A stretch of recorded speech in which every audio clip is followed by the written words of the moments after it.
Toastmaster speech contest this spring, and he will be giving his 37th speech. After that, he'll be three speeches away from his Advanced Communicator Gold Award. So that's quite an accomplishment. So before we go to Frank, Christine B, could you please give Frank's speech objectives? Today Frank is going to uplift our spirits. He is going to, the point of this project is 8 to 10 minute speech designed to make us feel emotional and to rephrase the emotional consensus of the audience in terms of their beliefs, values, and sentiments in a language and style appropriate to the occasion. So I'm really excited because Frank is always appropriate to the occasion. Thank you, Christy. Now, please welcome Frank Webb to the stage.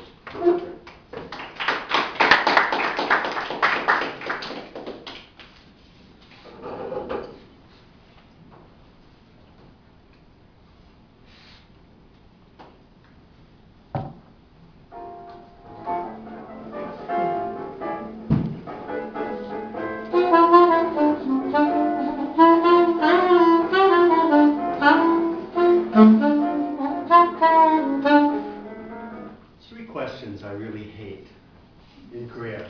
Can you guess what they are? Are you married? How old are you? How old are you? I hate when people ask me how old I am. And they're always asking. It seems like the first thing that they ask. And I always avoid it with various, usually I say I'm 30 on Mars. And if that doesn't distract them, then I have others. How about the second question that I really hate? Do you like kimchi? No. Are you married? Are you single? No. Do you have a girlfriend? How long have you been in Korea? I hate that question. Because if I answer that question truthfully, the next question will be, so you must speak Korean, right? And then I have to say, no, I don't speak Korean because I'm stupid and lazy and I'm too obsessed about other things. Well, there's one more question that I hate, and that always comes up when I'm playing my saxophone. And can you guess what that is?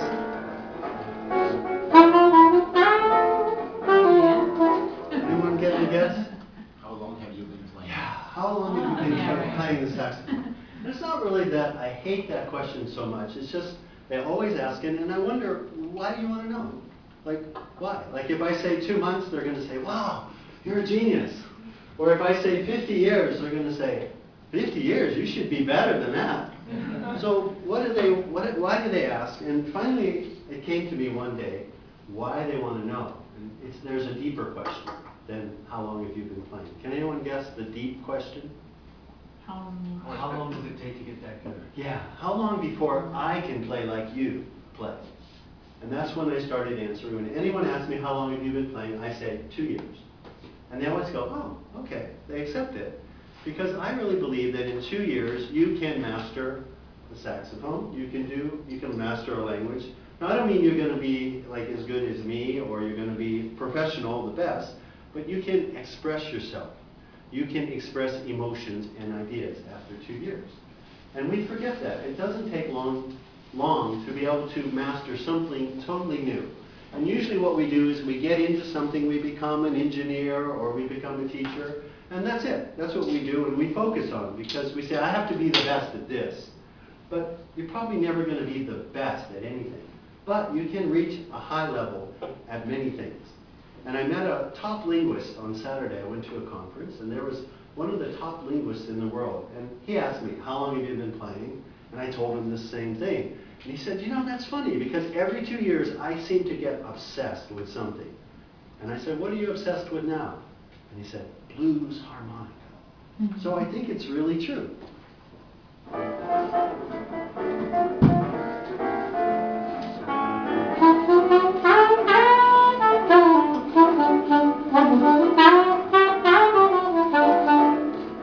Now, how many teachers are here? How many teachers? Okay. Teachers, tell me, is it true that there are some students you really like and some students you don't like? Is that right? Yeah. And some students you maybe even love, right? Yeah. And some students you hate.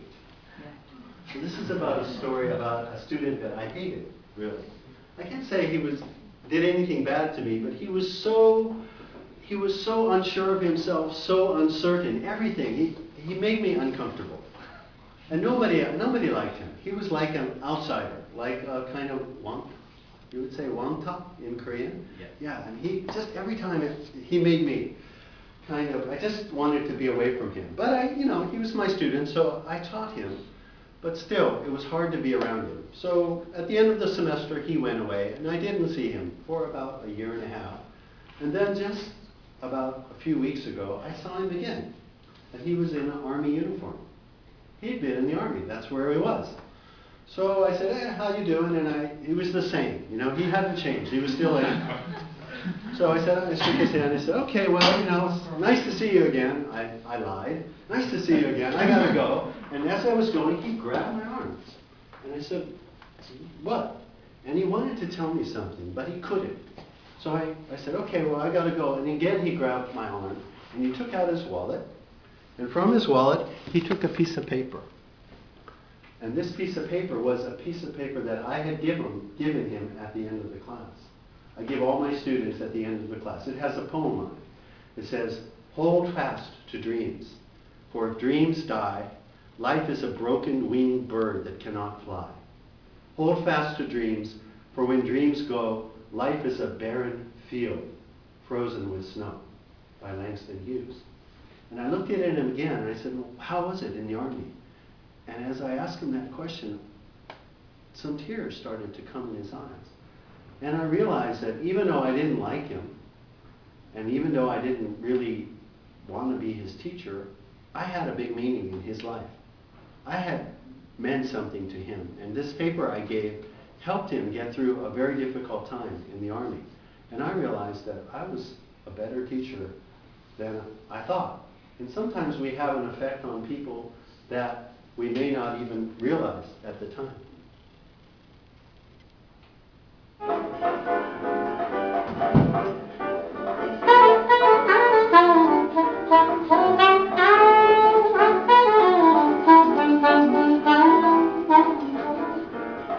The last story I want to tell you is about a time I was in India.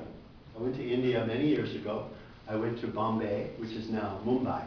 And I went to the tourist section, got the hotel, looked around, and every day when I was walking around, there was a beggar that would follow me. Now this guy was severely disabled. In fact, he couldn't stand up, and he would walk like this. And he would walk after me and say, sir, sir, sir. And quite truthfully, it disgusted me. It scared me. It was too terrible. I really didn't want to look at this guy, and I would just walk by him, hurry by him. Every day. It went on for 3 or 4 days. Sir, sir. Finally, one day came and I bought a bag of fruit, and I turned around and there he was in front of me. And I couldn't avoid him. And he said, sir, sir. And I looked at him. I said, oh, hi, how are you doing? And I looked in his eyes, and he had the most beautiful eyes and the most beautiful smile. And I started talking to him, and he told me all about his life. He made about $100 a month, and then he would get on the train and take the money home to his family, and give it to his family. And he was so proud because he didn't have to pay for the train because of his disability. Well, I was really touched. And I gave him some money, and I shared my fruit with him. And he said the most amazing thing to me as I was leaving. He said, sir, I hope that in my next life, I'm lucky so that I can help you. And I went, wow. It just floored me because he had no anger towards me, no jealousy. He really believed in there would be a next life, and his most fervent wish was that he could be lucky so that he could help me. And I thought, this is a really great soul. He defined his own life. When I saw him, I thought, he's a beggar, he's sad, he's, disgusting. But in his world, his life was wonderful. And we all define our own life. We all have that ability to define our own life. Don't let somebody else define your life for you.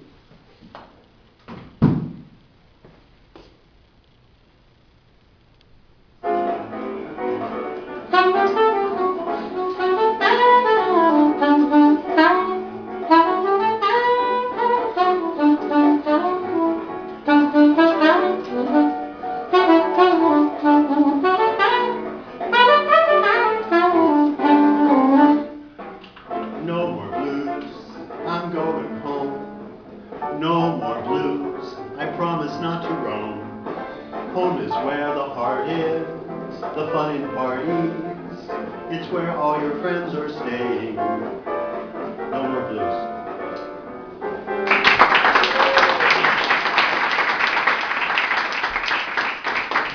And I know my speech is over, but I would like to hand out this little paper to everybody.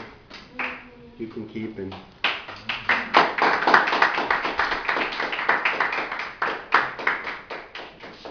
While he's doing that, you can make any comments you'd like to make to him on the little way to speak. No peons, right?